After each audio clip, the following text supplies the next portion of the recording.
Viral sosok Haji Isam, konglomerat beli pesawat jet 1,2 rupiah triliun di Inggris, pakai kaos oblong. Inilah sosok Haji Isam alias Samsudin Andi Arsyad, Crazy Rich Kalimantan Selatan yang beli pesawat tapi hanya memakai kaos oblong ke Inggris. Dalam foto yang beredar, terlihat Haji Isam hanya memakai kaos oblong berwarna coklat saat berpose bersama pria-pria lainnya. Ia nampak memegang plakat pembelian sambil berpose ke arah kamera. Sementara, dua pria asing di sebelah Haji Isam berpakaian kontras dengan penampilan Haji Isam.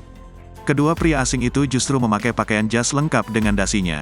Berdasarkan hasil penelusuran tribunjabar.id, foto viral tersebut merupakan foto lama saat Haji Isam membeli pesawat berjenis Boeing Business Jet, BBJ, MAX 7. Dilansir dari situs resmi Boeing, Haji Isam membeli pesawat tersebut di Farnborough, Inggris, pada 2018. Saat membeli pesawat jet itu, Haji Isam ditemani oleh anggota DPR asal Kalimantan Selatan bernama Habib Abu Bakar Al-Habsyi. Selain itu, ada pula CEO Seconds Trading Ltd Dudi Purwagandi. Haji Isam adalah nama yang cukup dikenal di kalangan masyarakat Kalimantan Selatan. Dilansir dari Kompas.com, Haji Isam lekat dengan John Lynn Group, konglomerasi bisnis yang usaha utamanya adalah perkebunan kelapa sawit dan tambang batubara. Adapun, Haji Isam sendiri bukan berasal dari Kalimantan.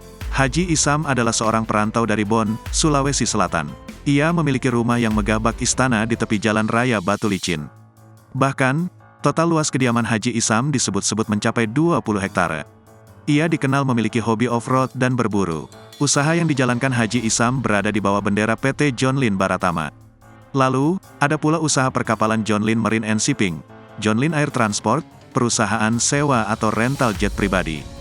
Kemudian perusahaan biodiesel John Lynn Agroraya sampai pabrik gula dan perkebunan tebu PT Prima Alam Gemilang, anak perusahaan PT John Lynn Batu Mandiri. Sebelum sukses menjadi seorang pengusaha, Haji Isam pernah menjadi pekerja kasar di bidang perkayuan, tukang tebang, buruh muat, dan sopir angkutan, bahkan pernah menjadi tukang ojek. Ia memulai usahanya dari nol hingga akhirnya sukses. Haji Isam mengawali terjun ke bisnis batubara nyaris hanya modal dengkul. Berawal saat ikut di sebuah perusahaan milik seorang pengusaha batubara keturunan Tionghoa Surabaya. Pengusaha itulah yang mengenalkannya dengan usaha batubara.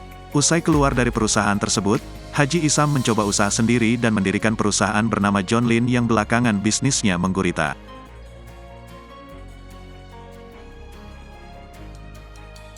Download Tribun X sekarang, menghadirkan lokal menjadi Indonesia.